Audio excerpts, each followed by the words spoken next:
ಇವತ್ತು ನಮ್ಮ ಯಜಮಾನ್ರಿಗೆ ಫೋನ್ ಮಾಡಿದಾಗ ಊಟಕ್ಕೆ ಏನು ಮಾಡ್ಕೊಳ್ಳೋಣ ಅಂತ ಕೇಳಿದ್ರು. ನಾನು ತಮಾಷೆಗೆ ಬಿರಿಯಾನಿ ಮತ್ತೆ ಕಬಾಬ್ ಮಾಡ್ಕೊಳ್ಳೋಣ ಅಂತ ಹೇಳ್ದೆ. ಇವ್ರು ನೋಡಿದ್ರೆ ಅದನ್ನೇ ಮಾಡಕ್ ಸ್ಟಾರ್ಟ್ ಮಾಡಿದ್ದಾರೆ. ಆ ಕುಟ್ಟನ್ಗೆಲ್ಲ ಅದೇನ್ ಕೊಡ್ತಾ ಇದ್ದೀರಾ ಅಂತ ಹೇಳಿ. ಇವತ್ ನಾನು ಪುದೀನ ಕಬಾಬ್ ಮಾಡ್ತಾ ಇದ್ದೆ. ಅದಕ್ಕೆ ಪುದೀನ, ಕೊತ್ತಂಬರಿ ಸೊಪ್ಪು ಮತ್ತೆ ಮೆಣಸಿನಕಾಯಿ ಸ್ವಲ್ಪ ಉಪ್ಪಾಕಿ ಚೆನ್ನಾಗಿ ಕುಟ್ಟುತ್ತಾ ಇದ್ದೆ.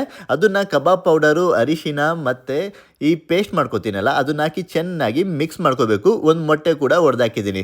ಮೇಡಮ್ ಅವ್ರು ಬಂದ ತಕ್ಷಣನೇ ಕಲರ್ ಇನ್ನೂ ಸ್ವಲ್ಪ ಇರಬೇಕಿತ್ತು ಅಂತ ಇನ್ನೊಂದು ಸ್ವಲ್ಪ ಕಬಾಬ್ ಪೌಡರ್ ಹಾಕೊಂಡಿದ್ದಾರೆ. ಅಷ್ಟೇ, ಪುದೀನ ಕಬಾಬ್ ಅಂತೂ ಸಕ್ಕತ್ತಾಗಿತ್ತು. ನೀವು ಒಂದ್ಸಲ ಟ್ರೈ ಮಾಡಿ.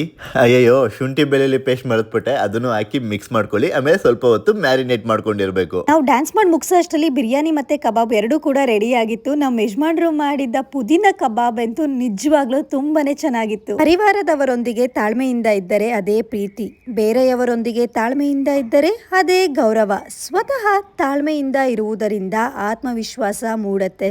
ಭಗವಂತನ ಮುಂದೆ ತಾಳ್ಮೆಯಿಂದ ಇರುವುದರಿಂದ ನಂಬಿಕೆ ಕೂಡ ಬರುತ್ತೆ.